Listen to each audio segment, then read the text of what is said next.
Déjà en grève jusqu'à la fin du mois d'août, l'intersyndicale des sapeurs-pompiers professionnels des Landes appelait en plus à manifester devant la préfecture et l'hôtel du département ce vendredi 26 juillet entre 10h et midi. Pendant que le gros des collègues manifestait sur la voie publique, une délégation était reçue par le président du conseil départemental, M. Fortinon. Les syndicats dénoncent un manque d'effectifs, mais aussi un manque de reconnaissance de la profession.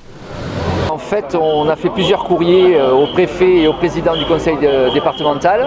Alors, il y a une grève nationale qui est engagée depuis le 26 juillet et qui court jusqu'au 31 août avec des problématiques nationales. Mais on a relayé au niveau local avec des problématiques aussi locales. Puisqu'il faut savoir que les SDIS sont financés par les conseils départementaux et les EPCI, c'est-à-dire les communes.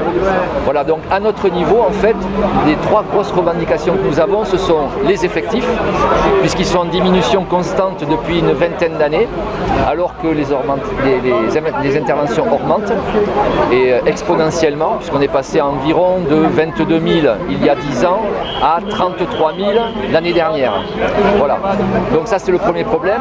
Le second problème, c'est un problème de reconnaissance de la profession, puisque la filière a été revue en 2012 et depuis 2012, en fait, les départements, comme le SDIS des Landes, avaient 7 ans et 8 mois pour appliquer cette réforme. Le souci, c'est qu'on arrive au bout de la réforme au 31 décembre et on a 60 collègues qui occupent une fonction actuellement d'encadrant. Voilà, on appelle ça les chefs d'agré tout engin, c'est-à-dire qu'ils montent dans les camions pour partir au feu.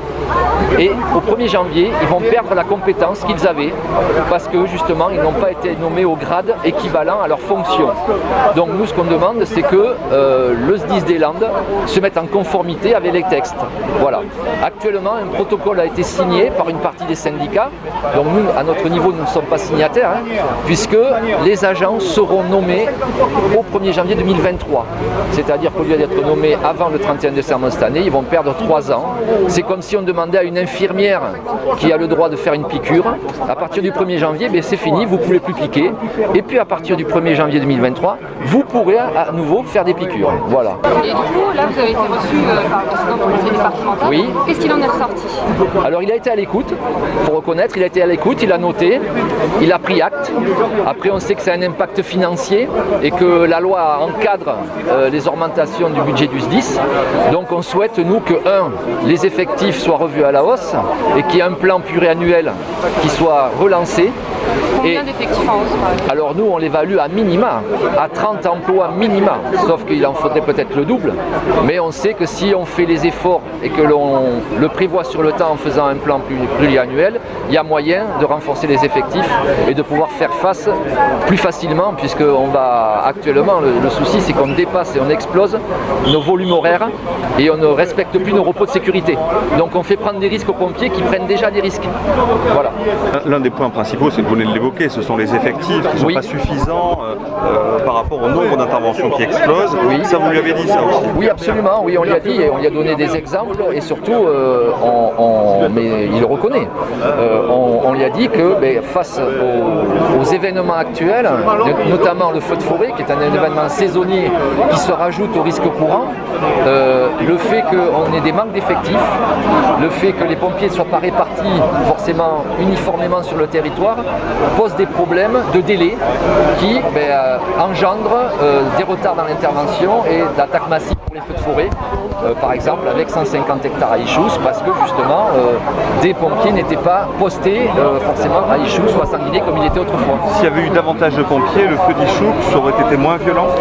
Alors, on ne parle pas de violence. Je pense que la surface et l'attaque massive auraient été plus tôt et on n'aurait pas eu peut-être 150 hectares. Voilà. Donc le problème, c'est que c'est le point primordial pour le feu de forêt, mais comme pour toute intervention, c'est le temps d'intervention.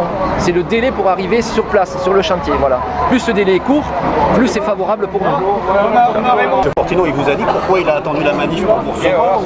Alors non, on avait fait des courriers, on avait fait un premier courrier, un deuxième, et à partir du moment où on a déposé en préfecture le fait qu'on se rassemblait, là il nous a reçus. Voilà. Donc c'est dommage qu'on ait attendu d'être sur la voie publique pour être reçu. Bon, finalement il nous a reçus, il nous a écoutés, donc j'espère que maintenant on va pouvoir enclencher une négociation et arriver à avoir comment on pourrait appeler ça, un débat, un projet pluriannuel pour pouvoir essayer de faire avancer le SDIS dans la bonne direction. Il n'y avait pas de budget pluriannuel, de suivi Au niveau de l'effectif, en fait, il y avait une politique qui était de définir un plancher au niveau d'effectif de 265. Aujourd'hui, on est 272, alors que nous avons été plus de 300 par le passé. Voilà. Et donc, nous, ce qu'on voulait, c'était arrêter cette spirale négative pour pouvoir, la stopper et deux, reprendre une marche en avant pour regonfler les effectifs. Voilà. Un groupe des Gilets jaunes, dit du rond-point du SDIS, était également venu soutenir les pompiers professionnels.